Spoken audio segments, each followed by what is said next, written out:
Welcome back to the R-Rated Podcast. The R-Rated Podcast. This week's guest is... Welcome back to the R-Rated Podcast. Today's guest is Tate Gellinger. I actually want to dive into something deep here, how we know each other. We met at a rehab, but funny story, not really funny, but crazy story. I shot my documentary there. A little hint, there's a rehab involved that lets you smoke cannabis in the program. And I thought that was really intriguing and exciting because I've never seen a rehab do something like this. And sure shit, I meet Tate at this rehab. And I feel like I'm very blessed to have met Tate just because I was able to hear his story that was very similar to my cousin's story, but had a very opposite and different type of outcome. So I would love to just talk to you about everything and pick your brain a little bit. But before we get to that, I want to know where you're from and why you came to LA. Sure. Okay, well, first of all, my name's Tate. I'm super blessed to be here. Oh my God. Thank you. Of course. It's been a long time coming, Yes. right? Yes. And we waited exactly for the 1 year mark of being 1 year sober, which is amazing because not a lot of people can say that. And it took me a long time to get that. Okay, so when you're trying to be, like, obviously trying to stay sober, what is, like, the biggest thing that you struggle with? Like, is it maybe, like you know what it feels like to be high, or, like, do you just, like what's the hardest part about it?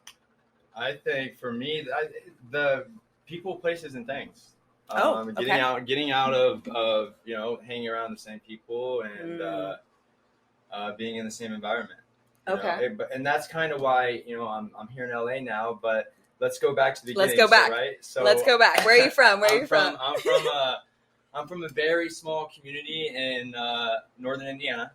Right? Northern Indiana. I think you might be my first guest from Indiana. So, yay. Yeah. So it's a really, really small town. Okay. It's like 18,000 people. Oh. Right. Okay. So kind of town where it's like everybody knows each other. Okay. Yep. Okay. And I think more people fit in the Hollywood Bowl. And, probably. Where I'm from. I come from a good family. Mm-hmm. I have 3 older brothers. I'm the youngest. Oh, really? Yeah. Okay. I'm the youngest of. There's 4 of us. Oh, wow. And fun fact, we all start with T. T. Okay, so it's Tate. Travis, Tyler, Tanner, Tate. I was gonna guess. Oh, I'm sorry. No, you're totally fine. You're like, I'm gonna give you all the answers. I'm the youngest of 4. And what does that feel like? Because 27. for me, it's the opposite. I'm actually the oldest out of all my siblings. So what is it like being the baby of the family? It was cool. I got beat up a lot. No, I'm kidding. Well, I'm laughing because I'm like, I used to kind of not beat up my brother, but kind of pick on him and, wrestle or whatever. We did what brothers do, and right. I'm glad that it was a good family dynamic growing up. I never needed anything. Mm-hmm. I always got what I needed. Plus more too. Which is huge that you can actually say that and sit here and be like, I got everything as a child that I wanted and needed. Because I feel like a lot of people say this could have been better, or I didn't get this. I feel like you're looking back in a very positive way, which is awesome because not a lot of people do that. Well, also I want to be real too, because please be real, please. My story where it led me. I wasn't just an addict that was stealing pills out of the cabinet, right. It ended up it got very, very dark, Mm-hmm. So where I'm going with that is that it can happen to anyone, it can. Thank you. It doesn't matter where you come from. It doesn't matter who you are. Mm-hmm. It quite literally can happen to anyone. And, I mentioned that I come from a really small community, right? Right. I come from a community where, you see on the news, mm-hmm. you see all these things that's happening, mm-hmm. and you're like, okay, that's happening, but that doesn't happen. Right. Right. It doesn't happen in this small community. Like what? Can you elaborate on that? What exactly? Well, no, I mean, it's just a small, white picket fence, like, you know what I mean? Like, okay, like a okay, small yeah, I'm picturing a good it. community, like, Right. like everybody knows everybody. Right. You know, we the doors are unlocked at night. You know, the neighbors ask stuff for I'm like, you know, for sugar. I'm never like, leaving my doors unlocked in LA. Right, exactly. I'm like, are you crazy? No, I'm just kidding. Do you want to get robbed? But, so that's where I'm saying it Yeah. can quite literally, it can happen to anyone. It can happen anywhere. What was that initial, like, do you remember, like, what caused you to go down that path? Like, was there something specific that happened that where you're like, this pain is so dark or deep that I want to turn to drugs right now? Or was it more of like, I'm partying with my friends, this is fun, and then it went too far? Or was it something completely different? I think it was a little bit of both. Okay. I like that you're being honest about it, because I feel like you have to be honest with the situation. You can't be in denial about it. You know, you have to know where it went wrong or who introduced you to something. I feel like calling it out is the best way to go about it. But okay, so a little bit of both. No, they say the truth sets you free, right? Yes. So, yes. And that's this whole journey that I've been on the past year. I'm just trying to be honest with other people, but with myself as well, because that's I think for a long time I was not honest with myself, so I wasn't able to excel or get far. Yeah. But you did get far. I mean, you're sitting here 1 year sober. Yeah. When I met you, that was not necessarily the case. You were, things were different. So, but you were still sober, but not a whole year. So that's amazing. No, I want to one day at a time. One day at a time. Okay, let's start from the beginning. Like, you're in Indiana. You have pretty good upbringing. You have friends. You're popular. No, everything. Yeah. So, everything that a high schooler would dream of, right? Yeah. So I went to high school freshman year. I ran cross country. Nice. I was a huge cross country runner. Cool. I met a really good a friend that I've known I've known him for a long time. But when I went to high school, he ran cross country. His mom got me into running cross country. Very cool. Because I played baseball. My whole family is a baseball family. Nice. Okay. Yeah, and, athletic family. And being I'm honest, like, not in my I wasn't the best baseball player. Okay. So I ran cross country, and I was really good at it. And I was good at it because I worked hard. Nice. That's, with anything, right? Yeah. That's how you're the best. Yeah. Hard work beats pays talent off. when talent fails to work hard. Nice. That's what I was always quotes. told. So I got into that, and we ran a lot. Like, I'm talking like 150 miles a week. Like, I could barely run the mile in high school. I was like, you guys wait up. So we ran cross country. I ran cross country. Yeah. My really good friend, he ran cross country too. We all were, we were all in running, and about my sophomore year, I got injured. Ooh, and I got a hernia from the doctor said excessive exercise.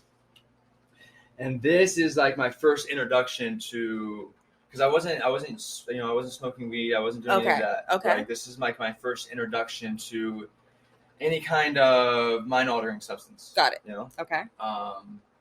And when I took that, I remember throwing up. And do you remember what it was? Like, what you took? Yeah, it was like a hydrocodone or oxycodone, something like that. It was an opiate. An opiate. Yeah. Yeah. And these doctor prescribed. These were just given to me, right? Yeah. And at this time, I'm 16 years old. Wow. 17, yeah. 16, yeah. 17. Yeah.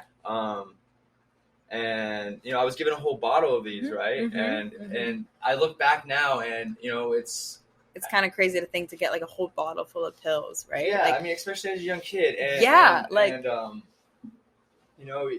where I look back, and it's like a big confusion story, because these doctors, right, that went to school for so long, they give you these pills, and you want to trust it, like, your obviously parents trust it, right? Right, because it's a doctor, right? Yeah, of course. And now this isn't. I wouldn't say that this led me to doing like full blown addiction, right?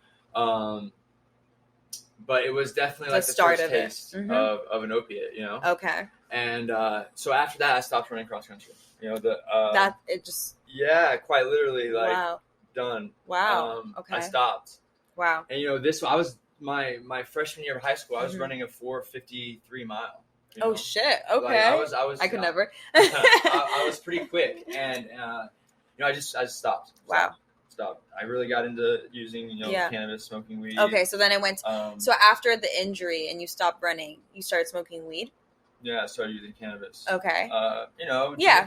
Started drinking with my friends. Right. You know. Yeah, exactly. Whatever, then, high school kids do. Right. And you're like smoking at a party or whatever, like. Yeah, and we had a lot of fun. I feel like we have to be honest about it because, like, I feel like it's bullshit to believe, like, oh, like, your kid is never smoking weed or never trying alcohol, like, in high school. Like, yes, they are. You just probably don't know. And in college, it's happening for sure. And then it's like, in your adult life, you either, like, you have to just you have to manage it, especially if you're, like, working and all that kind of stuff. You don't want to ever let it get out of control or, be ruining your life, right? But you have to determine, like, your limits and all that. But okay, so you're okay. We're having fun. It was fun. We're having fun. Shout out to all my friends. Yeah. And I want to take it back too because like all my friends, like they're all doing really well. I was the only one out of my friend group that went down like this. That's actually really interesting. Okay. And shout out to them for still being, they're still around. I just went to Tennessee and visited a lot of them, and that was super dope. Can I ask you kind of a deep question? Were they around when you were at your low? Yeah. Well, I had a lot of those. Yeah. Okay. So that's huge to be able to admit. When I thought, we'll get farther in the story, but when I thought things would get better, they just got way worse. Wow. Yeah. So, but yeah, they were there. They were there for all of it. That's huge. They watched me go through it. You know what I mean? Wow. Yeah, they watched me run cross country. They watched me, never Stop. drink soda. Yeah. Like really? none of that. Like and then things changed. Yeah, things changed. And that's I want to point that out too. Like it just goes back to it can happen to anyone because I was exercising. I was doing everything as a young kid. Right. And it didn't turn out that way. Yeah. But so I was the only one that like kind of went down the wrong path, and so I got into like smoking and selling a lot of weed. I was in high school, so why not? Right. And, why not? I wasn't doing anything, right? And like I had this job. I was working at a pizza shop, and they didn't open till 4:00. And by the time I'm a senior in high school, I have all my credits, right? Okay. So I have to go to school for 2 hours. Okay. Oh wow. Yeah, 2 hours. Okay, chill. Yeah. So I went to school from like 8 to 10:30. Yeah. I didn't have to go to work, but you could only do this if you had a job, right? Okay. Oh, okay. So I forget what it was called, but the teacher, Mrs. Vernon, she was super dope. Nice. Yeah, and so I go to school for 2 hours, and then I have all this time to do whatever I wanted. Right. So you get tempted. You have all this downtime. It's like, what do I do? Yeah, and then like my friends, they were a little older, so they had some of them had an apartment in town, so it was just very easy to do. Yeah. What I wanted to do. Yeah, it sounds easy. But also a very small community too, so everyone knows you. Yeah. Yeah. Which could backfire later on if you do anything like out of the ordinary. People would just like talk and be like, "Did you hear? Did you hear this person did that?"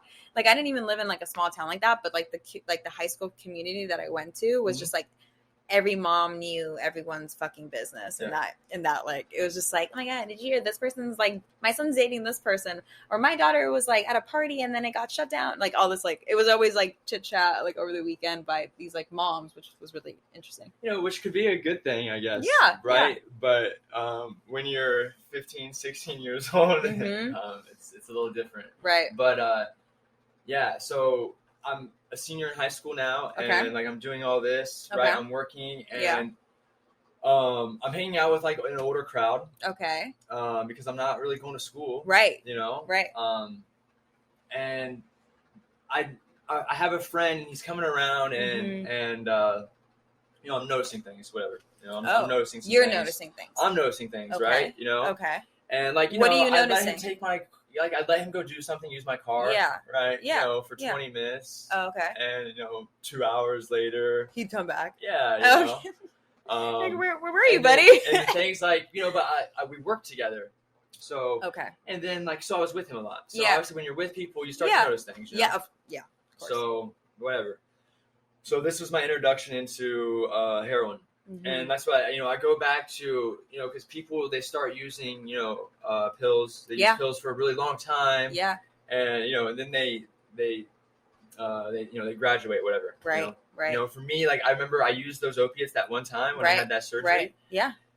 I got a little taste, and so I was just like I don't remember exactly what day it was or whatever. Yeah, but yeah. I can take you back to, I remember the first time I did it. You know what I mean? Okay. I remember exactly where you where were. I was. What happened. Were you who gave it alone? to Was me, somebody? or, Somebody was there.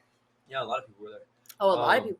So like, question, like, and this is in high school. Right. I'm still in high school. So right? like, so I'm 19. Right. And I was a year older too, so I'm a little older than Yeah, but yeah. I'm 18, about to be 19, still in high school. Right. So I'm a kid. Yeah. I'm a kid. Yes. So was your like, okay, when you, like, for me growing up, like I always was like, it was always like engraved in my head, like heroin will basically kill you, like you do it, it will ruin your life. Like it literally like was always like engraved into my head like that by like parents, family, like just anybody. So like, what was it like for you? Like, did you have that like thought, like, okay, this could like be something really bad, or was it just more of like I'm not thinking about the consequence, I'm just gonna live in the moment type of thing? Like, what, like, did you have any fear at all going into it? No, not of that. Okay. Because I don't remember, or just even trying it, like the risk, or like when I look back, I don't think I remember. And maybe I just wasn't paying attention, but I don't think I remember people talking about heroin, killing you. I remember people talking about like heroin. When you think about heroin addict, you think of like, you think of someone in a very bad, environment. Yeah. They're shooting heroin. Yes. Yes. Like that type of stuff. Yeah, so they're on the streets, possibly. Right. Yeah. Homeless. Like that's what your picture. Right. You picture the worst of the worst. Right. Yeah. Is of drugs. Right. Right. And maybe you're like, I'm not in that situation. I'm not on the streets. I'm just doing this to do it. I'm in a very safe community. Right. So it felt safe. And okay, I guess so. Like what I'm trying to say is that when heroin was introduced to me, it wasn't you have to shoot this up to do it. It was it was a powder. You snort it. Right. Just like you snort anything else. Right. Right. And like, so it didn't seem like as intense because you're like smoking it versus like. So what are all the ways you could use it? You could inject it, snort it, and smoke it.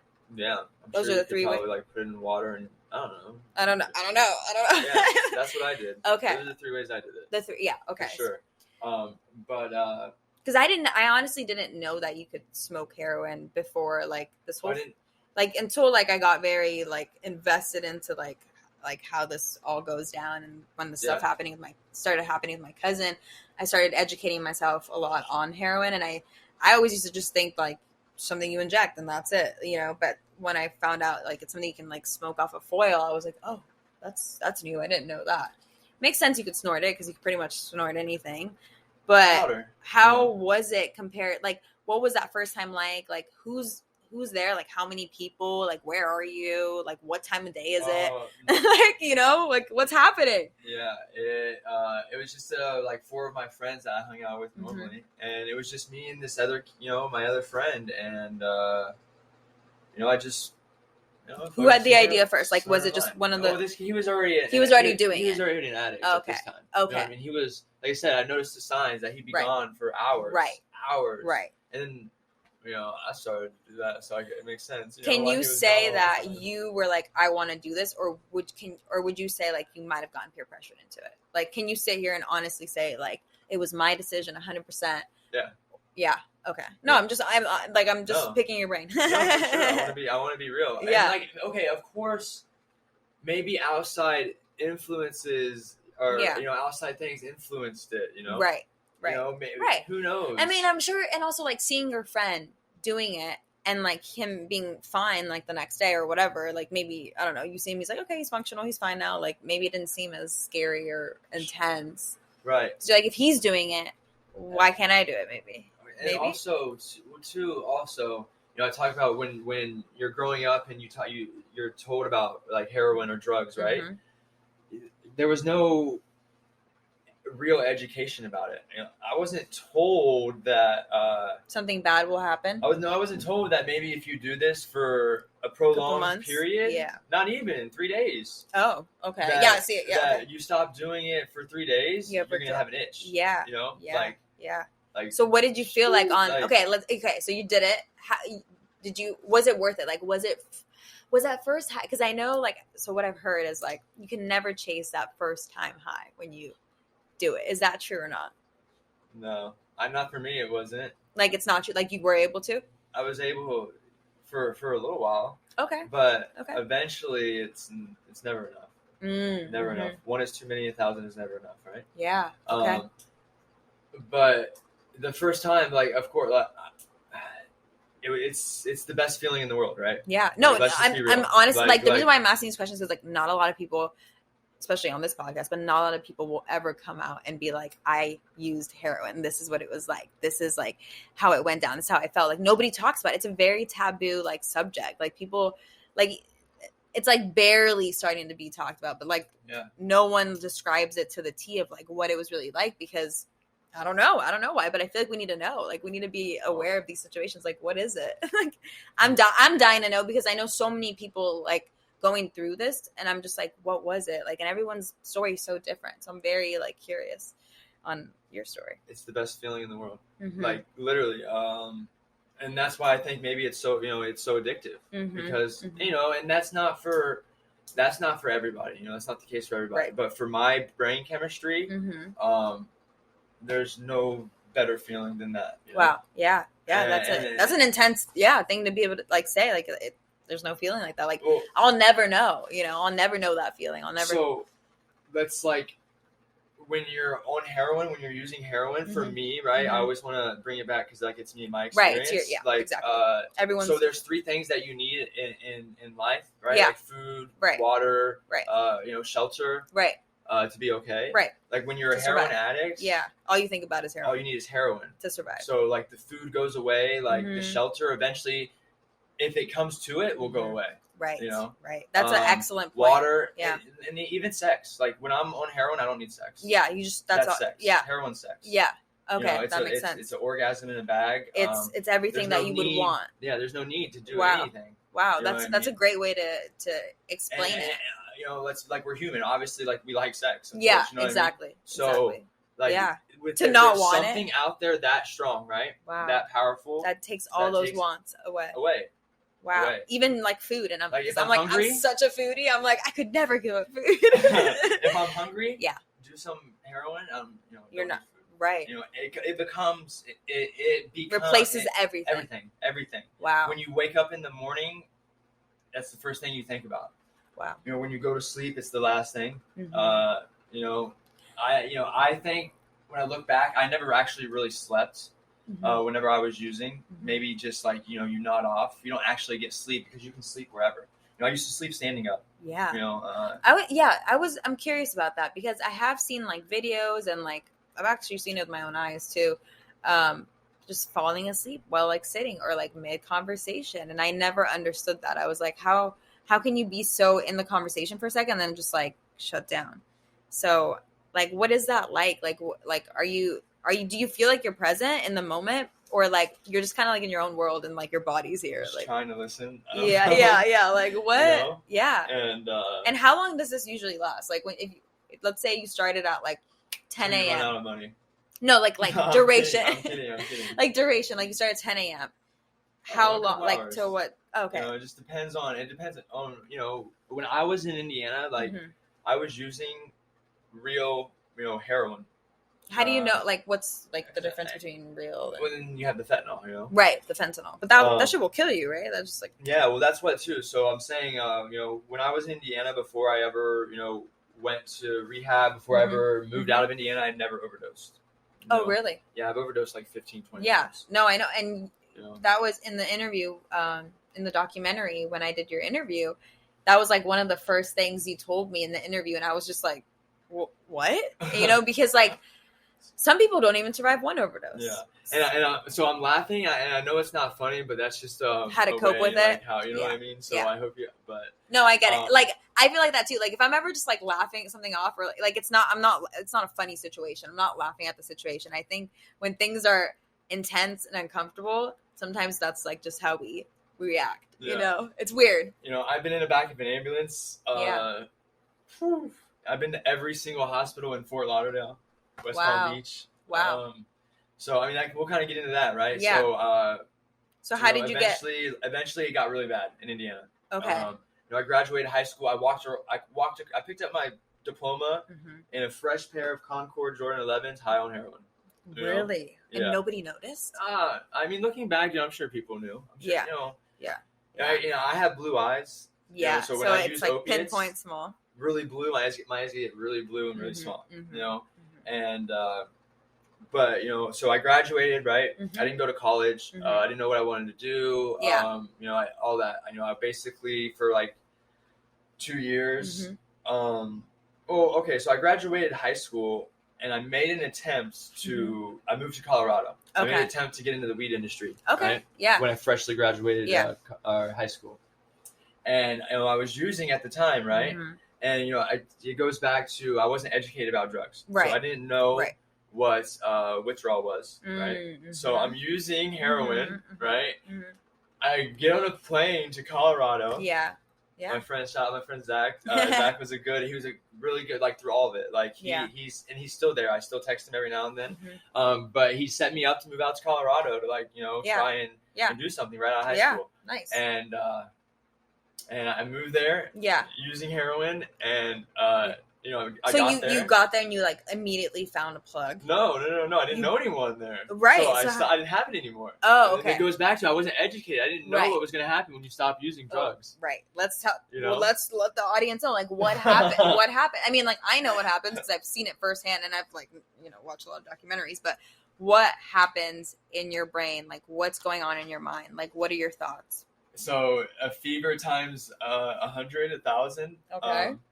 And I wasn't IV using drugs at this time, so it wasn't. When I look back now, I know the extremes of everything. It wasn't that bad. Right. But like I remember my like second night there, we went to a Denver a Nuggets. I think the NBA team. I think Kevin Durant was playing. We're in a suite. We're in a suite, right? Yeah. And I'm in this suite in the bathroom, laying on the floor, shaking. No. Because I am sick. Oh yeah, that makes sense. I'm sick. I can't. I'm shaking. Like I'm literally. Wow. And this is my first experience with withdrawals. Heroin withdrawal in Colorado. And also remember you're in Colorado. You're in Denver, so you're like a mile high. Yeah. So I don't know if that maybe probably. Worse, but oh my god, it's it was bad. But and you also because like your friend didn't know, right? So no, you had to no idea. So you had to like keep it to yourself and deal with it by yourself. So I don't know what maybe. For like the first week or so, I kind of just hung out at his apartment by myself, right? Yeah. And imagine, so also on top of that kind of sickness, right? Like your body and all that, you have this emotional like withdrawal going on too. Oh, right? like I actually didn't know about that. What's the emotional withdrawal? Maybe like you're just thinking all these crazy thoughts. You're very depressed, and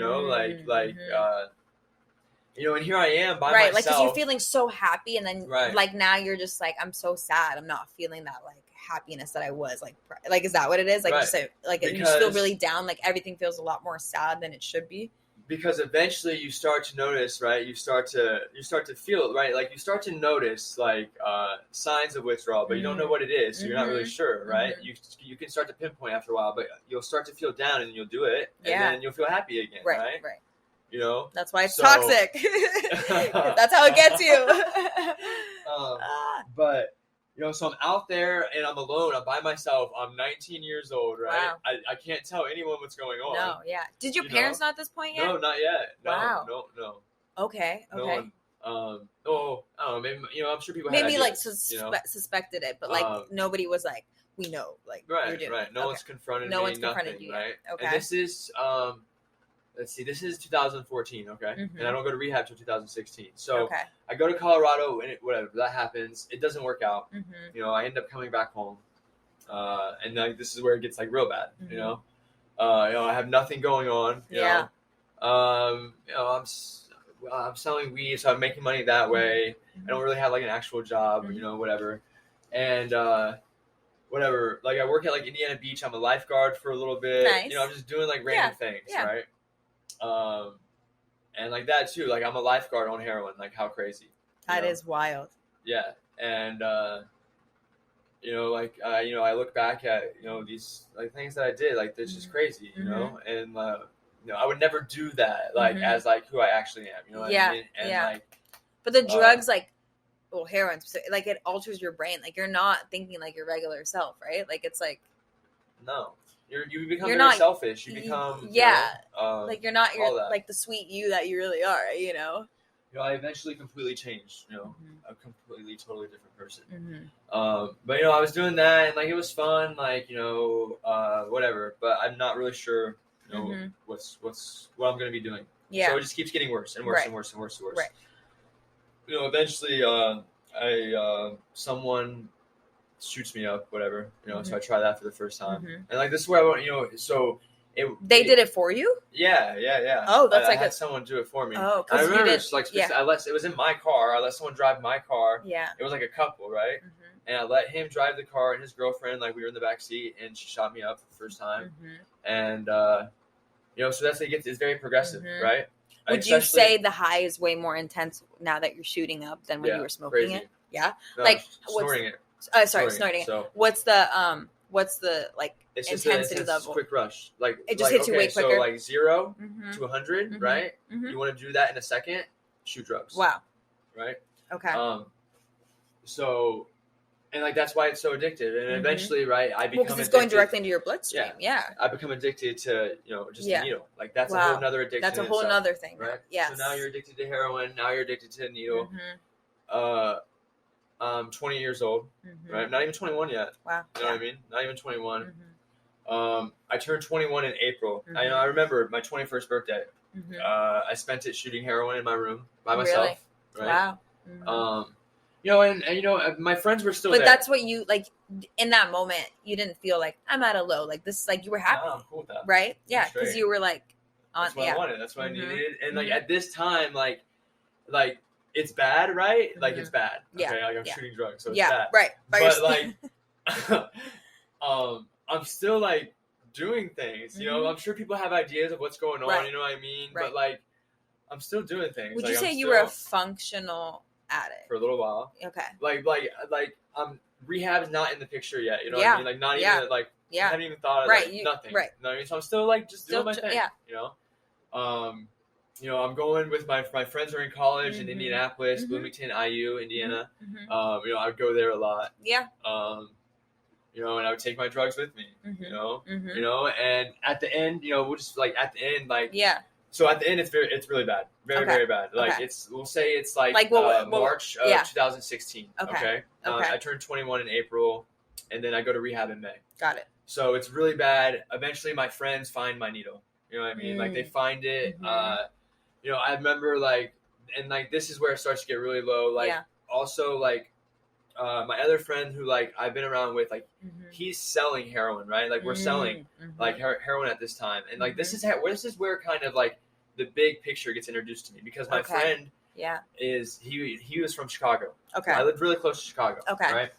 So like we get introduced to that scene, right? So it's I have it all the time. Like I literally like when I was when I started using, like I never paid for it. I never had to pay for it. I had unlimited amount. It makes sense why you're like, I'm not spending my own money on it. Like, and it's just, it's there. It's easy access. Like, of course, it makes sense. Yeah, it was so, and like I had a car too. Yeah. You know what I mean? Like you didn't have a car. Like we were. So you guys were like kind of like driving to Chicago. Yeah. Like going to the hood of Chicago, we're picking up ounces of, that's so sketch. Yeah, as a kid, right? Like like you could have gotten yourself killed. Like, I'm still in high let's school. be real. It just got it just got really bad. Eventually, I end up stealing from him. And which is a very common trait when you're on here. It's stealing. Yeah, God bless his soul, dude. Like he's still like he's he did his time for everything. He's still a good friend. Like dude, I stole from him. I stole like almost an ounce of heroin from him in Chicago. Oh wow. Like why did you feel like you needed to steal it and not like just ask him for it, or like like what was your, like you weren't thinking? I'm a drug addict at this time. Yeah, you're not fucking thinking about like no. that makes sense. Mine, give me it. You know what I mean? Yeah, like, no, it makes I need it. I want it. Like I'm gonna get it. I want it's it. right I get there. it. Yeah. And that's who I became a thief, and I became everything that like any bad name that you can probably think of. Like I became. You became that. Sure. Yeah, and and it just got really bad. Eventually, I tried being normal, right? I tried getting a job at Subaru at the factory. I lived in like 30 minutes from this factory. Yeah. That lasted like 2 weeks. But like, hey, like the growth that you can say here and say all these things is like, I mean, it's huge. Like, so, and like this is kind of like the downfall. This is where like the rehab like starts coming into the picture. Okay. So, you know, I steal all this you know, this heroin from my friend. Yeah. This is like the last person that like I'm hanging out with. Okay. So nobody wants anything to do with me. Okay. You know what I mean? Like, you've hit that point now. Yeah, like I'm at that point. The only person I'm hanging out with is people that are shooting drugs. Right, other people using. Know? Yes. And you know, I'm trying to go to this factory and work. I'm taking these drugs with me. I'm going to the bathroom. I'm shooting drugs. I'm nodding off on the line, right? Yeah. One day, dude, I don't know what was going on, but I forgot all my stuff at the house. I'm at work, right? Okay. And like it just goes into my mind. I'm like, oh my God, I left it all there. Yeah. So like I leave work. Yeah. And I drive home. I live like, you know, 30, 40 minutes away. Okay. And whatever, I fix it, whatever. I drive back.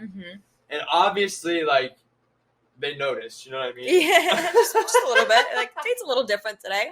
No, I mean, I'm gone. Yeah. I left. I'm gone. You did. I'm gone.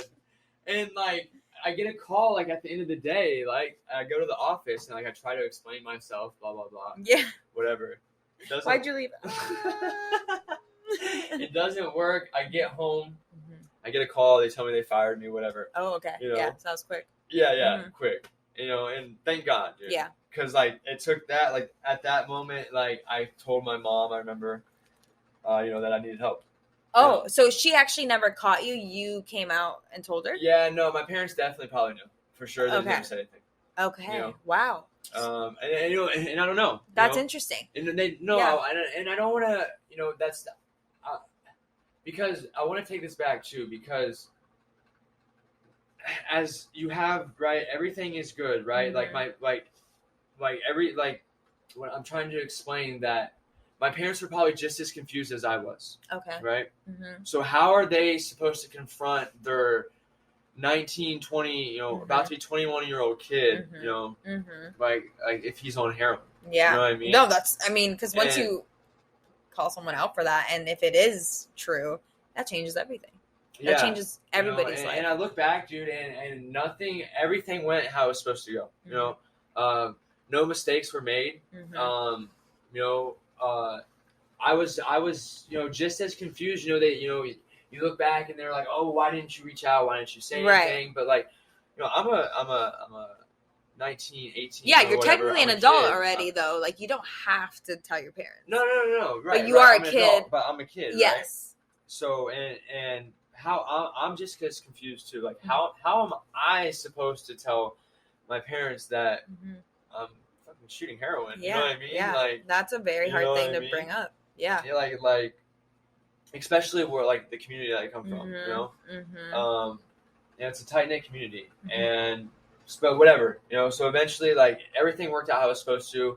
I finally like needed help, and you know, my parents, my daddy went to the end of the earth to help me. You know, I think, you know, I told them that I needed help, and I was probably in like rehab, like in like 4 days or whatever. Wow. You know what I mean? Yeah. And at this point, like, again, like, I don't know what I'm getting myself into. You know what I mean? And my parents don't know, you know, what they're getting, you know, they're freshly turned 21-year-old kids. Yeah, this is the first time they're doing it. Yeah, they don't. Nobody knows. They're about to send me out of state, you know what I mean, and trust someone that says that they're going to help me. Right. With some beast that, you know, we don't know what we're dealing with, you know, or they don't know. Yeah. You know, but like this is the thing too, because like this is like just when you think it's gonna get like better. Yeah, it gets worse. It gets worse. It always does, you know? Huh? You know, there's always a trap door. Yeah. You know, and you know they say rock bottom is a bottomless pit. You know, like all these whatever. But it did get better though. Okay. And it got really good. You know, it got good. It got really good. I went to this like music based facility in Fort Lauderdale, and like it was like a really good place, you know. And I got out, and you know, I stayed clean. I stayed clean for almost a year. Yeah. And I started working at the place. Yeah. And you know, that was really good. Like I met a girl, and we were together for like 3 years. Yeah. And I don't know, like I started working there, but like I still wanted to use cannabis, you know.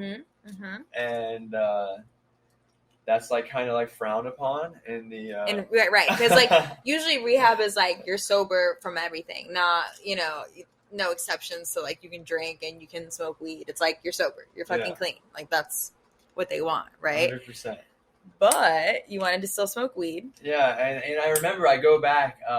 It was like 3 or 4 days before I was about to have a year clean. Mm-hmm. You know, and I smoked some weed and whatever. I was attending like AA meetings. Yeah. I was like big into that community in AA, whatever. Yeah. And like, which of course, like that's like their community. Like that's not, they don't want to do that. So that's not something whatever. So I kind of like distanced myself from there. Because I could always have went there. Right. They're open, whatever. But and then it kind of just turned into, oh well, I'm not part of this community anymore. Like. I don't know. Eventually, like it just like turned into like using again, Okay. using drugs. And like this is where like it gets like really bad because I go back to rehab, right? And like I kind of like start to figure out that because I remember when I went to rehab for the first time, my dad told me like you can only use this like one time and then like you can't go back ever again. You know what I mean? Okay. And maybe that was like a scare tactic or what it was, right. You know what I mean? But I figured out like that wasn't the case. Right. You can actually quite literally use it as much as you want. And they have to cover it. Like your insurance company has to cover it. Oh, okay. I didn't know that. They have to. And yeah, so I kind of learned that you can kind of just like shuffle around. What do you mean by like shuffling around? Just go in and out of rehab. Okay, whenever they'll accept you. Like you'll be maybe good for like a couple months there, and then maybe you relapse and you can come back. No, I mean you can be good if you want to stay there for. I stayed the first rehab I went to. I stayed there for almost a year. Oh, okay. But so I figured out that you could do this, right? And like you get free housing. Like they give you cigarettes, like I didn't know that. Food. Yeah. It gets way worse. Yeah. Okay. So like this is in Florida, right? So this is in 2016, and like before I kind of just missed like the whole patient brokering like things that go on. It was really like that's where it started in Florida. Oh, like, okay. Really, really big. Like getting paid to go to rehab. I feel like a lot of people don't know that. Like who is paying you? How does that go down? Is it like is it like selective people are getting offered like, hey, yeah, we'll pay you to go to rehab, or like who? How does this even fucking go down? Like it sounds so crazy to me that a rehab would pay you to go. Like what? So if you have, usually what most of it is health insurance through your parents. Your parents have a really have a good job and they have health insurance and you have a PPO plan. And because there's different types of insurance, right? There's like PPO, HMO, EPO. Yep. But if you have a PPO, you literally have a Visa or a Black American Express Black Card, a golden ticket to Willy Wonka's Chocolate Factory. Like it literally can get you wherever you want to go. Wow. I've traveled the country on my rehab card. On my insurance card. Oh wow. Okay. And insurance hack. Just kidding. And so I think it was in like 2008, whatever. Obamacare. Yeah. It made it to where, you have to cover mental health rehab. Like it has to be covered no matter what. So with that, rehab has figured out, I guess, that you can charge whatever amount you want, and like the rehab or the insurance has to cover it. Wow. Right. And like I said, so I missed this. Like I wasn't like in this scheme, right? Right. But still, what was going on was that free housing, like cigarettes, like all that, which like that's really not allowed. It's called enticement. Okay. You're not supposed to do that, right? But because I thought you'd have to like be super clean, and they don't give you any of that. Like it's like I thought it was very different, but yeah, okay. Well, okay, yeah, right. So me too. So I remember, right? I'm trying to figure out like what this is going to be like. This experience when I first went to rehab. Of course. Like white walls, like hospital. Like visiting hours. Like what's the intensity? Am I on the 6th floor of like a mental? I've never been. Like, I'm from a town of 17,000 people. Right. Like what the fuck? Never seen the ocean. Okay, well I take that back. I went on vacation one time where I did see the ocean, but before that, this is like my second time seeing. Wow. And so I go there, and it's not that. it's I think the rehab I went to was literally across the street from the beach. Wow. It was a music-based facility, so there's a studio. Right.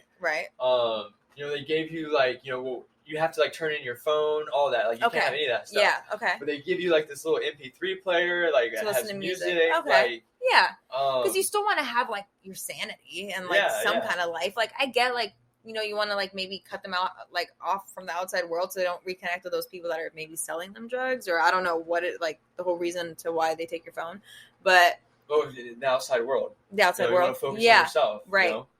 But I like that they give you an iPod, because I feel listening to music makes you feel better and stuff. Yeah, and I feel it helps you go through emotions. That's what all this was about. It was it was a music. It was Aerosmith. So this guy named Richie Supa, he wrote all the songs for Aerosmith or whatever. He was director of this. It was called Recovery Unplugged, and it was a really good. It was a really good facility. It was really good. Okay. Like I said, I stayed clean for almost a year. Yeah. And a lot of people that from there, I still talk to this day. One of my good friends. I think we're going 180 days strong on Snapchat. Nice. So and I met him 6 years ago. Nice. Okay. There's still people that I talk to from there. Yeah. And but also there's a lot of people that have also passed away from there too. Wow. And that's a common theme in all these rehabs that I've been to. Yeah. Passed away. Yeah. But also too, I want to express that there's a lot of people that are clean. There's a lot of people that are living. There's a lot of people that beat it. That are. It is possible to be. Yeah. There's a lot of people that are living their lives. So it's definitely possible. You know what I mean? But yeah, so it was a really good place. And do you remember the first time you were approached to were you personally approached to go to rehab, be paid to go to rehab? Has that ever happened to you? No, but it's a crazy story. We'll get there. Okay, sorry. But I want to tell this part because please. It stayed with me. Like I said, this was almost, this was almost 6-7 years ago, right? Yeah. I go to the detox for the first time, right? And this old man, I'll never forget what he told me. I'm 21, first time in rehab, first time being basically in a new state, he comes up to me and he says, "Welcome to Florida." He says, "Don't let the palm trees fool you." And I was like, what does that mean? Okay. I'm 21, dude. I've never been whatever. I'm this guy. You know what I mean? Whatever. Yeah, this guy. I'm in Florida for the first time. All right, cool, whatever. Right. I didn't think anything of it, right? But time goes on, right? And I start to figure out what's going on down here. Okay. I start to, and I want to say I shuffle it a lot because I did have a good job. I sold health insurance. I got my health insurance license. Now I say I did that, but it wasn't the most ethical thing, right? Okay.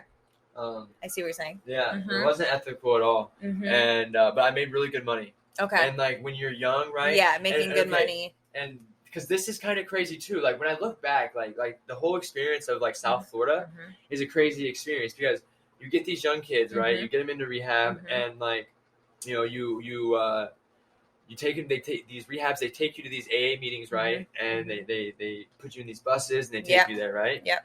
They charge your insurance, all this crazy amount, right? Yeah. But really, the solution, how you stay clean, is those meetings that you take me to, right? Oh, okay. And those meetings are free. They're free. Oh, interesting. I didn't know that. Interesting, right? Okay. Huh. Loophole. And I was just pointing that out there, right? So where they take you to where you actually, where you're getting your help, where you're getting your help, where you're around other addicts, where you're around people that are experiencing their experience, strength, and hope. Yeah. The shit's free. And a lot of those meetings, they don't let rehabs come there. And at first I never wondered why, but now I wonder, it makes sense. Yeah. Yeah. Because these rehabs are making millions and millions of dollars, and they're just shuttling these kids to AA and A meetings that are free. Wow. Wow. And on top of that, they go around, they ask for $1 or whatever. They don't even put a damn dollar in the bucket. Are you serious? No. Oh my God. But, so I'm pointing out that it was a hustle, right? Like you can figure out a hustle in anything. So Right, you can. they get these young kids, you go to rehab, right? You meet people at these meetings. Yeah. Now, this is what's like really, this is where it gets really twisted, because a lot of these people, right, that you meet at these meetings, right? Not a lot, dude, but a portion. A portion. Right? Yeah. A portion. Yeah. They work at these call centers, right? And they either they own call centers, or they're managers, right? Or they're they're reps, right? Yeah. And they're involved in, right? They're involved. Right. In the AA community. So, but their job, right? We're whatever. I'm just gonna say we're scamming people. You know what I mean? Like we're quite literally, we're scamming people. Okay. We're selling insurance that isn't real. Wow. It's an indemnity plan. We sell it as real health insurance. Like it's a straight up scam. Wow. You know what I mean? And I'm sure a lot of people are falling for it. Oh, I made really good money doing it. Oh wow. Yeah, I can't even. And also I want to. That's why I feel like karma's real. Mm-hmm. That's why I never excelled. I never got anywhere. I always fell back because I was making money. I was making good money. Yeah. I was able to like get my own apartment, have my own car. Dog, girlfriend, all that, right? Yeah. But like I never that's it though. Like I never was able to excel. I never was able to level up. I never was able to do more. And also that was also because like I was just using too. You know what I mean? Yeah. But now that I look back, dude, I'm so glad that I never leveled up in that industry. You know what I mean? I'm so glad I'm out of it. But so I made a lot of money doing that. I made good money doing it. I was able to maintain and still be an addict, you know, and also too, I don't, cause like that was bad, right? Like that wasn't cool, but like, a lot of those, like they're good people. They're my friends still. I still talk to them. Yeah. It's just like I don't vibe with what they're doing. Doing. Yeah. Like they're they're it's very hard. It's very hard to, especially when, but they're good people, and they're just doing something to make, they're making a living. I mean, it's like drug dealers. It's like, I'm sure they have families. I'm sure they have like someone like to these drug dealers, they love them. They're like good people in their eyes, but like maybe to other people, it's like, well, you sold drugs that killed so-and-so, or like, you know what I mean? But like those drug dealers have families too, and they're doing this hustle for a reason to maybe provide like a roof over their families. I don't know. Like, I don't know everyone's fucking like story, but there's a reason why people are doing stuff like this. And I want to point out too, like my, like two of my good friends that I met doing that like I still talk to this day, like they got out of it and like they're doing it legitly. They, you know what I mean? And they probably make way more money than what they're doing. You know? So like you don't have to do that forever. Right. You know what I mean? It's not something like, if you really want to do something like that, like you can use it as a stepping stone. Right. You know what I mean? Yeah. Jay-Z's not doing what he used to do. But no, like they're good people. And I just want to point that out too. Yeah. But I was doing that for a long time. And I've overdosed at my work. Wow. My bosses have probably on multiple occasions found me in my car, like in the bathroom. Wow. And when you overdose, it wasn't like you weren't scared, like you weren't like, oh shit, like I overdosed. Like, was it just like, oh, I survived it once? No, were you like less? So I think it's more of like, you're so like, you don't want to think about it. I don't want to like almost like it's not real. Yeah, like it didn't. I don't want to think that I just overdosed. I just almost died, right? Yeah. So like it's like you just like you don't. I don't know. For me, I just got high again. Yeah. Really? So let me point out, every time I've overdosed. Yeah. In South Florida, every time I came back with my drugs still. Like what, dude? One time, even. What do you mean? Like you came back? Like in my pocket, like have everything. Oh my god! Yeah, really? Like, nothing was taken from me. Like that never is so weird. Like why wouldn't never got in trouble? Never. Okay, this is what it always came down to, because I would tell them every single time I'm not getting in the ambulance. Except for the times that like I was just completely didn't wake up to the hospital. Yeah. But they would either be like, you're either going to jail or you're getting in the ambulance. So, okay, whatever. Then I'm getting in the ambulance. Yeah, I was like, I'm going to the ambulance. And then when I get to the hospital, I'm leaving. Because they can't keep you there. Right. So you literally, one time, I overdosed at a 7-Eleven bathroom. With the door locked, too. And I don't know how I survived that. I don't know. The guy must have, like, knew that I was in there for a minute and just, like, unlocked it. Maybe he knew what was, whatever. Yeah. But anyways, I wake up. I go to the hospital. The hospital's right down the street. And like the hospital is so full, right? They tell me to wait in the lobby. Of course, you're not gonna wait in the lobby. No. So they send me to the lobby. And I just leave, right? I walk back to that 7-Eleven. I go back in the store. I go back to the bathroom, and my drugs are still. The cop, they must have forgot. They must have just forgot to take them. Yeah. Okay. And because the reason I went back there is because I had like this scooter at the time, like a moped. South Florida, like rehab scene is like big on mopeds. Everyone's got a moped. Okay. I'm actually going to Florida next week. Oh, nice. Where are you going? Tampa. Oh, sweet. I'm going to Clearwater. Cool. Clearwater Beach. But so I had a scooter. It was like a 145cc. It went like 55 miles an hour. I think it was fast.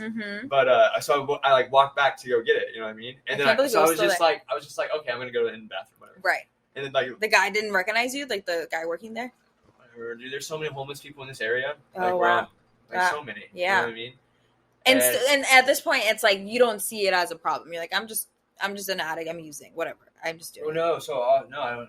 I mean, I have health insurance at this time. So like when I say that like this insurance, like it's a credit, whatever. Like you can go wherever you want.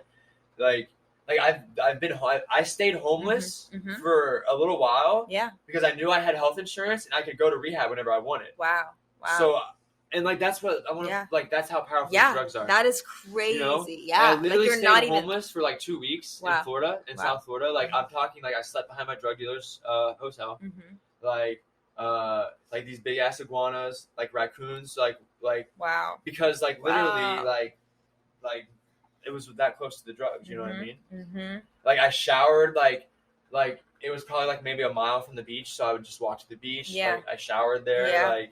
Like you know, literally at one point in my life, like I had a backpack, a white T-shirt, a pair of shorts, these black Yeezys that I still have, and a hat. Like that was okay. Like that you didn't need more. Cool. You're like, this is fine. That's cool. As long as you stay high, like right. You're cool. You're cool. Yeah. So how did you get from Florida to LA?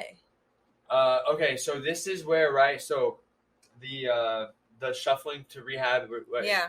It eventually, this rehab in Florida opens, and you can use cannabis there.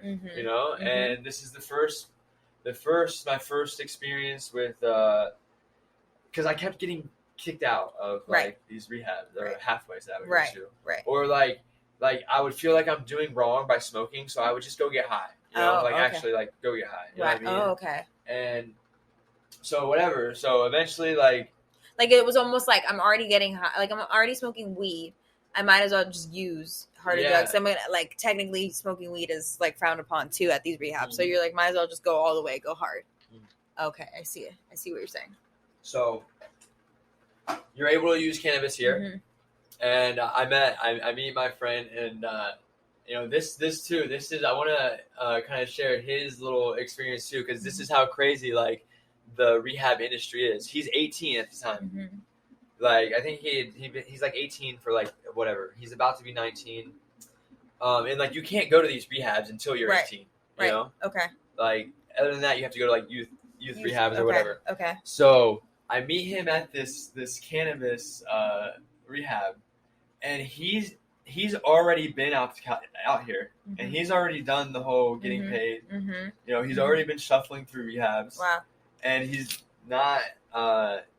He told me he got in trouble one time for Xanax, and his parents got scared. You know, they sent him to rehab, and you know he got caught in this whole circle, and you know me and him met, and he was like, "Yo, I know someone, whatever." And him and I flew out here. Okay. To LA. This was 3 years ago. 3 years ago. Now this is a crazy story too, because so we met this or he knew like this marketer, right? Yeah. He knew this marketer that was out here.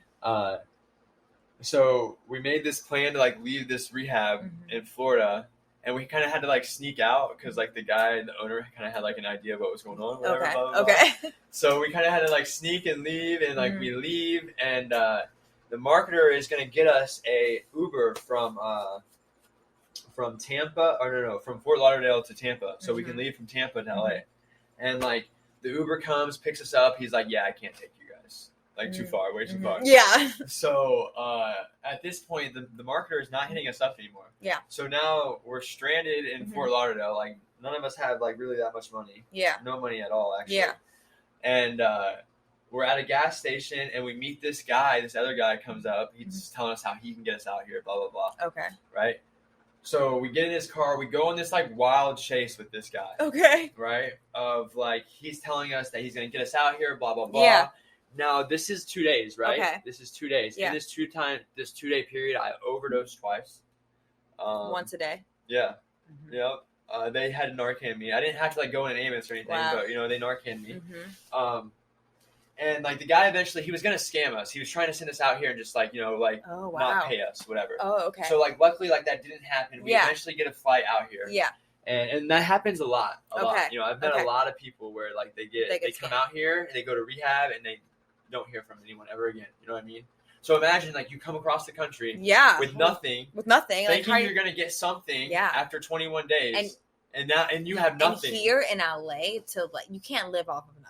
No. Like it's not the same. Like I feel like in Florida, like it's a little bit different if like you're homeless, like the weather's nice, you could at least like post up at the beach or like something. Like it's like a little bit here, it's just fucking like freeway and traffic, and I mean you can go to the beach, but they'll just boot you out and then you have to go back. It's not the same vibe. Here you need money. Like it's really fucking hard to survive in California without money. Yeah, it's hard to survive there too. But is it? Yeah. It's hot as shit out there. Well, yeah. It's super humid. Humid, yeah. But no, so we have nothing, right? We eventually we go to this we get to the airport and we get on the plane. We come out here. This is so crazy now that I look back on it. So we land in LAX, right? And the guy is like the marketer is going to Philly, right? Yeah. So we like run into him at the airport. Yeah. He gets us an Uber to this is Irvine. He lives in what's the Spectrum Mall. Yeah. Like there's there's a whole like complex there or whatever. So he Ubers us there to the Spectrum Mall, right? Yeah. We meet someone. He gives us $100 bill. Yeah. Tells us to go to this hotel. Okay. And where are we at now? We're in Costa Mesa. I know On where that Newport is. Boulevard. Yeah. You ever heard of Newport Boulevard? Yeah. There's like janky hotels all up and down Did you Newport stay there? Boulevard. So he tells us to go there, go to door 15, whatever. Door 15. Yeah. So okay. So this is Sounds sketchy. Where Door it gets 15. really, really crazy. Yeah. Like really insane, right? I'm like, this is where it gets crazy. I'm like, it's been crazy. So we go there, right? And the Chinese lady that's running it, like we tell her like who sent us there. We don't have to pay for the hotel, because like they're so whatever. Yeah. Yeah. So we go there, we knock on door 15, like we get what we need, everything's cool, we chill. Yeah. Right? We go to sleep, whatever. We wake up the next day, they come, they fucking tell us where we're gonna go. We go. 21 days, I get out, text them, and we meet up, and he gives me fresh, crisp $100 bills. At that time, I was getting like $2,500, right? At that time. And it was that easy. It was that easy. Wow. Like, I think, like I said, we saw him at the airport. And then, like, he got us everywhere that we needed to go. Yeah. I texted him one time while I was in there. Like, yo, what's up? He texted me, like, everything's good. Yeah. And when I got out, he Ubered me to him. And just like that. It was that easy. Wow. That easy and that smooth. Yeah. And I've never had a problem, never ever had a problem with it. I did that so many times over and over and over and over again. And then eventually, obviously, like you learn the game, right? Yeah. So, I started getting $2,500 and then I figured out, I started getting more and more and more. And then, you can, I figure out that you can like, there's like this opiate blocker that you can get. It lasts for like 3 months, right? You can get that. You can get paid to do that. You get paid $3,000 to do that. Okay. So, I go to Beverly Hills. I go to this doctor's office, and the doctor puts me under, and puts like I think there's like these little beads they like put like under your skin or whatever. And it lasts for like 3 months. And the marketer guy, picks me up. Yeah. Fucking hands me my money, and You know, it's just like just like that, simple. Wow. And now I'm talking like, you know, I said that when you think it's gonna get better, like it just gets way worse. Right. Dude, there's no way I would be able to make it out here. There's no way I would be able to be on my own out here. You know, none of that. And finally, once I finally like told myself that, okay, you're gonna do like whatever you have to do. Yeah.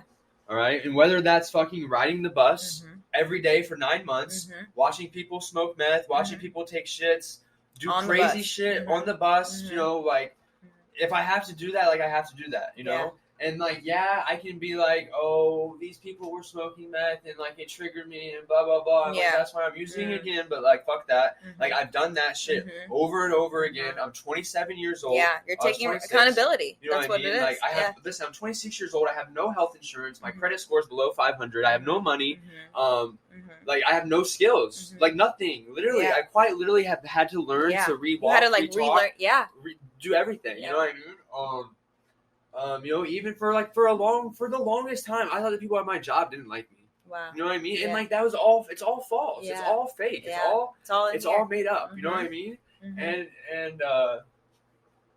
you know, like yeah. So my boss gave me this job, dude, and you know, at first it was like 5 days a week, 35 hours. You know, I made like $15 an hour, dude. Yeah. Like, you know, but like I kept coming. I was never late. I kept working. Yeah. And it paid off. I kept going. I kept working, and he kept giving me more. And you know, like I kept riding the bus, dude. And then eventually, like I worked more hours, and eventually I worked 6 days a week. And eventually, like I'm still riding the bus, but I'm working more, and I'm learning a lot. Like the guy that taught me, like what he taught me, he didn't have to teach me that. He didn't have to do any of that. But he saw something in you. You know what I mean? Like he obviously saw something in you, and he was right. Like he had the right judgment call. And like I said, it only takes one person. Like it doesn't matter. Like all this like shit that happened in the past. Like it's what you're doing now and what you're going to be doing going forward. You know what I mean? Yeah, no. And I just told myself that I made a commitment to myself that I was going to actually do this, and you know, so I just made a commitment to myself that like. You know, regardless, you know, if I have to lose friends, if I have to lose people, if they're your real friends, though, they'll stick by you. Yeah, no, for sure. But if I have to, you know, like be alone, because, dude, like for a long time, I didn't want to be alone. Yeah, it was very hard to be alone. Yeah, of course. You know, so like that, dude, all that, like this whole thing has been a journey. You know, and just like it, you know, bring in, you know, we talked about the cannabis, like it's been a huge part of my story. I think it's time. Should we do it? Yeah, let's do it. Let's dive it up. It's been a huge part of my story. Yeah. And like I said, I still wanted to, you know, use cannabis in recovery. Yeah. And there wasn't anywhere to do that. And you know, this place popped up, and I remember 3 years ago when I was out here running around. Yeah. And I remember like texting Nick, you know, oddly enough too, you know, funny story about Nick and I. Nick and I knew each other for a little while. Yeah. And I forget how it came about or whatever. I think maybe my brother texted me or something. But my brother and Nick's sister went to college together in no way. In Indiana. Yeah. So you guys were always gonna like cross paths no matter what. Like in a weird way. Like you guys were always destined to meet. It's crazy. That is crazy. Wow. So they went to first time smoking on the podcast. Jeez, it's the podcast. Now it's a podcast. So it was like this, like, I don't know, the universe, right? Yeah. Because on top of that, you know, I've followed Steve LaBelle since like I've been a freshman in high school. I was a huge Taylor Gang fan. Burner, it was part of the Taylor Gang, and Steve is with Burner. Yes. So I've been following Steve LaBelle for a really long time. Like I said, I'm the youngest of 3 older brothers, so I knew who Scott was. through my brothers. And, it's crazy when I look back and just like those are the three people that, and Frank Sid, of course, shout out Frank Sid, for the And make sure you tune into my documentary coming very soon because Tate's in it, Steve's in it, Frank's in it, Nick's in it, Scott Storch is in it, I'm in it. But yeah, I mean, we talk about recovery, addiction, the ugly truth, and then also how there is hope and you can recover. It's not easy. If it was easy, then, we wouldn't be in this situation, but we just got to talk. Yeah. Just a little bit. And cannabis, I really do feel like cannabis can help because I've mentioned on the podcast before too, that when I lost my cousin to drug overdose, I used cannabis to sleep, eat, because I was going through really bad depression and I couldn't do any of that. So cannabis in a weird way saved me too. I don't smoke as much as I used to because I'm fucking working all day now and it's exhausting, but I do smoke when I go home to sleep. And I love it. So I 100% support a rehab that lets you smoke cannabis. I think also too, like I said, for me, it's worth too. I wouldn't say like it would be like a last resort thing or anything because I just think it's something that I think education about things is huge. Yeah. Very, very huge. No, listen, we had health class and whatever in school, and I remember a little bit of the DARE thing. In me elementary too. School. Yeah. So why are you telling me that in elementary school? Yeah. Like, it sounds just more of a scare tactic. Right. Right. And I'm not going to remember anything you told me in 5th grade. No, it should be in high school. Like, when you're actually, like, about to be introduced to those types of things. And so I just feel like cannabis has like this stigma attached to it, right? And, of course, like, I think, maybe, like I said, it just depends on the person, right? Yeah. But there's this stigma attached to it that it's just as bad as all these other drugs. And listen, I'm the first, I can tell you from personal experience that it's all, like, they're lying. Yeah. It's all a lie. Yeah. Yeah. Do I think, like, you should be 16 years old smoking pot? Like, no. But also, like, we're kids. Yeah. I mean, like, that just happens. I mean, they're probably going to do it and try it. Obviously, like, doing anything, like, to the extreme, to the max is never good. But at least if you're doing it in, like, moderation and you know your limits, again, back to your limits, I think it's okay, I know my limits when it comes to weed and alcohol. So for me, like, I never really worry about that as much. But, I mean, obviously there's times where I'm like, oh, fuck, I drank too much. Like, maybe I shouldn't have. But I know my limits, Yep.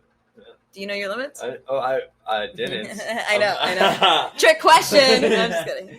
But before we get going, so this has like 1.5 grams of flour. Oh my God, I'm gonna have to get a water. And like 0.5 gram of hash rosin in it. So once we get down to it, it's gonna make like this little donut. So back to the Heaven. So I get to go to the Heaven Center, right? Yeah. And there's people there.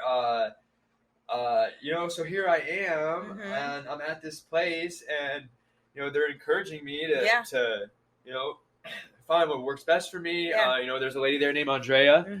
Shout out to Andrea. She was the the cannabis wellness lady, and she's amazing. She's the greatest person. She was an angel. She literally. Yeah, she listened. She was there for you. Yeah, no, she was super cool. Like, on top of that, but like she was in the cannabis industry as well, and she just made it seem she made it okay to be doing this. Yes, and it's like, why isn't it okay though? You know what I mean? Like people are doing it. People are like, I feel like just over the past years, like, cannabis has been looked at as like, oh, like, it's bad. But it's like, when you really break it down, it's not as bad as you think. It's not. Like, it helps so many people in different ways. It helps cancer patients. It helps so many different types of people. Like, I don't think we can, like, really say that this is, like, gonna ruin your life. Like, no, there's other drugs that will ruin your life, but I don't believe that cannabis will. I really feel like cannabis helps a lot of people. Actually, it's the opposite. I think as long as we can respect it Mm-hmm. and use it for what it's intended to be used for, right? So my friend Jonathan, Jonathan, I met him the first day when I went to the Heavenly Center, and he would always talk about putting intention behind your smoking, behind when you when you smoke for the first time in the morning, put an intention behind it. And like I found that very interesting. I found that cool. I look back and it's not like it's so crazy that it's not crazy that it was supposed to happen. Yeah, it really was. It really was. And even like just meeting you, like us meeting, I'm like everything somehow was supposed to happen and fall into place. Like even just sitting here, it's pretty crazy. Yeah, and dude, like even still, like this is like even being here, sitting here, like looking around, like because you wanted me to come here, like like when we first you even met. told me. Yeah, he even told me, he was like, I don't want to come on the podcast until I've reached 1 year sober. And I was like, okay, I like that. Let's do that. And now like to be able to stick to that and be sitting here and it be a year and like we're hitting goals, we're like manifesting dreams, like this is huge. Like not a lot of people can say this, so props again. Like props to you though too, because like you're out here doing this, like this is very cool. Like thank you, and I appreciate your support.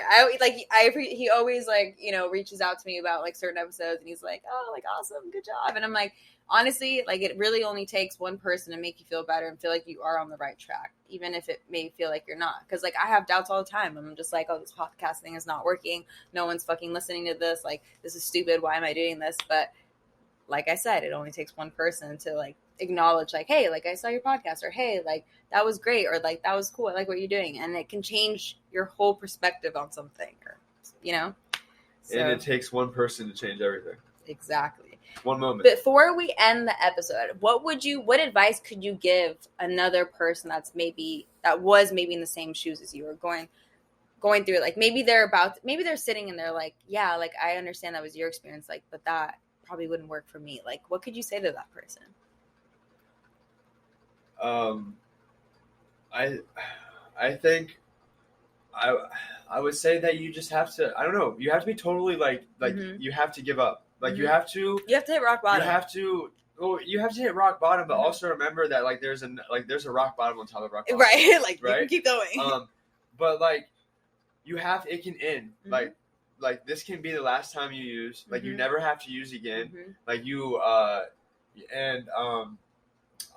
I think for me, what I would tell someone that's new in recovery is to reach out, because I didn't reach out in the beginning, and it got me nowhere. And even though it can seem like very, very hard to see what I'm talking about. Yeah, I know. I'm like, holy shit. It can be very, very hard. Like if the phone seems like 1,000 pounds, like I promise, like, like we even though we all have different stories, right? Like the feelings, all the same. I can talk to someone in Maine now that has been through this, and I can connect. I can understand. You know what I mean? Yeah. So I would feel like, you have to find your community, right? You have to find a passion. Yes. You have to, because listen, I've been wanting to do this my whole life. You know what I mean? Like I said, I graduated high school and I went to Colorado trying to do this. Yeah. And I just got off the path. I went to a very dark place. But I'm here now, and I found my passion, and I'm not. Make your passion into a reality. Turn it into reality. Yes, I'm not going to give up. I would not. I'm not. It's going to be very hard for me to give up on what I have right now. And I 100% believe you. And I'm so excited to see your journey. And like I said, I'm so proud of you. Thank you for coming on the podcast. I would love to follow up with you again, in a couple months and see where you're at. See you growing even with the cannabis like industry, and like, talk more about sobriety and like where you're at with everything. And hopefully the documentary will be released by then and we can talk about that too.